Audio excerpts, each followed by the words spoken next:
Meanwhile, we've had Andrew Constance getting stuck into the Prime Minister as well about the fact that he deserved his reception at Cobargo and needs to start writing cheques.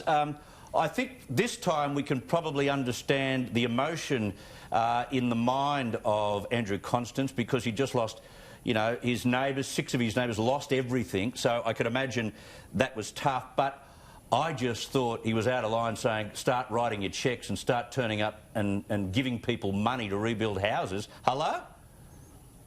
Yeah, well, I mean, emotions are running high, and I can understand that you would have an emotional response, but at the end of the day, you are a minister. He's a minister in New South Wales, exactly. It was ridiculous. Well, exactly. You are a minister. At the end of the day, you are a minister, and you have to act responsibly. Now, I think it's quite uncouth for people within one party or one organisation to go around criticising each other. If you have issues, you deal with them privately. And absolutely, there are questions that need to be asked about funding that goes to our CFS and RFS and CFAs around the country. But Andrew Constance is the Roads Minister. He is not privy to what's going on behind the scenes between the Prime Minister and the 2 premiers. He knows nothing about that. So how he can criticise Scott Morrison for not doing stuff? He's been fighting fires for 2 days. Yeah, to take it public, I think, is wrong. I mean, if you want to talk about these things, you do it behind closed doors. And in South Australia, we have CFS operations that, at the moment, don't have communications equipment.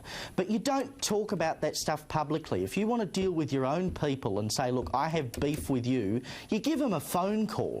You don't stand in front of a television camera and humiliate them like that. And the Prime Minister doesn't have to tell the Minister. I mean, clearly it's a schedule where ever he thinks he's needed or wants to look at what's gone on, the Prime Minister doesn't have to inform local members in that area. And knowing what Andrew Constance was doing over the past 2 days, which was literally property to property trying to fight fires and protect properties, the last thing they would do is say, oh, would you come and join us for a photo shoot? I think it was incredibly disrespectful, and the Prime Minister did not deserve that from Andrew Constance, let me tell you. And let him deal with the Premier regarding money and things as well. I mean, the state's got to throw in a little bit as well. Yeah, I spoke with Melinda Pavey about how sustainability can sometimes be its own worst enemy, and that's turned out the case in these fire grounds, especially in national parks. But Australia's bushfires are believed to have spewed as much as 2/3 of the nation's annual carbon dioxide emissions. Experts warn forests may take more than 100 years to absorb what's been released so far this season. Once again, you can do your sustainability until the nth degree and not allow hazard reduction in any of these places, but you're going to actually lose more than what you're trying to save. Chris, there's some individuals that look after some councils, environment and managing of lands, who have been Greens candidate in states and federal election. I mean, it's crazy. And I've had to do a couple of trips to Lithgow many trips to Lithgow the last couple of weeks. And let me tell you, it's just horrific. Looking at it still, it's just horrific. But it's got to be managed better. Someone's got to step up. I want to move on. Exactly. I want to move on from fires just for a second. There's a measles epidemic. We're on the verge of a measles epidemic. Apparently, it's not just New South Wales, but New South Wales is right in the line of fire after another alert was issued for Sydney this week. Caleb, what is wrong with these Dumbo anti-vaxxers?